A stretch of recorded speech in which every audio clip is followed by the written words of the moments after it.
आपने वो डायलॉग सुना होगा, तारीख पर तारीख, तारीख पर तारीख, कितनी तारीख। अब बस मैं इसमें ऐड ऑन करूंगी तारीख की जगह पर झूठ, झूठ पर झूठ, झूठ पर झूठ। आखिर कितने झूठ बोलेंगी पूजा खेड़कर। जी हाँ, ये बात इसलिए कही जा रही है क्योंकि एक बार फिर से उनका एक बड़ा झूठ सामने आ गया है। दरअसल महाराष्ट्र की विवाहित ट्रेनी आईएएस पूजा खेड़कर के मामले में अब उनके माता पिता के जो मैरिटल स्टेटस है उसकी जांच की जाएगी, क्योंकि ऐसी संभावना जताई जा रही है कि माता पिता के डिवोर्स के बारे में गलत स्टेटस पूजा खेड़कर ने बताए हैं। इससे पहले भी पूजा खेड़कर पर आरोप लगा था कि उन्होंने यूपीएससी परीक्षा में ओबीसी नॉन क्रीमी लेयर का लाभ लेने के लिए धोखाधड़ी की थी और इसके लिए पूजा खेड़कर ने दावा किया था कि उनके माता पिता जो है वो अलग हो गए हैं।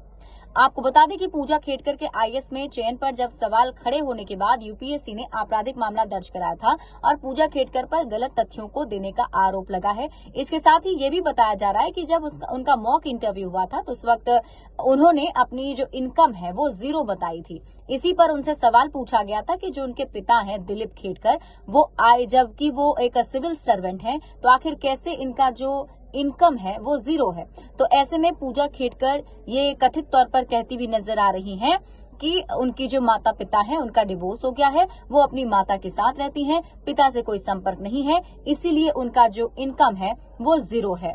हालांकि अब केंद्र सरकार की तरफ से ये जांच कराने की बात कही जा रही है कि क्या सचमुच इन दोनों के बीच में तलाक हो गया है या फिर पूजा खेड़कर ने गैर क्रीमी लेयर कोटा का लाभ उठाने के लिए कथित तौर पर ये झूठ बोला है।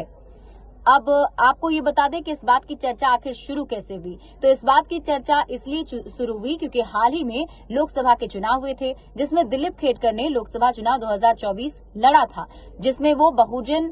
वंचित अघाड़ी से चुनावी मैदान में थे और जो उन्होंने हलफनामा दाखिल किया था उस हलफनामे में उन्होंने अपनी पत्नी का नाम जो है मनोरमा खेड़कर लिखा था और इसके साथ ही उन्होंने जो है इसमें अपनी पत्नी के रूप में उन्हें स्वीकार करते हुए उनका नाम इस पर लिखा और साथ ही साथ जो कुल संपत्ति है, जो भी प्रॉपर्टी है दिलीप खेड़कर की या फिर जो कहा जाता है कि कुल संपत्ति होती है, उन संपत्ति में भी जो मनोरमा खेड़कर हैं दिलीप खेड़कर की वाइफ, उनका भी उस पर उतना ही हक है। तो ऐसे में वाजिब सी बात है कि सवाल तो उठेंगे और ये सवाल इसलिए उठ रहे हैं कि क्या सचमुच दोनों ने तलाक ले लिया है या फिर इसके लिए भी जो है पूजा खेड़कर ने झूठ बोला है कि उन्हें कुछ लाभ मिल जाएगा, इस वजह से उन्होंने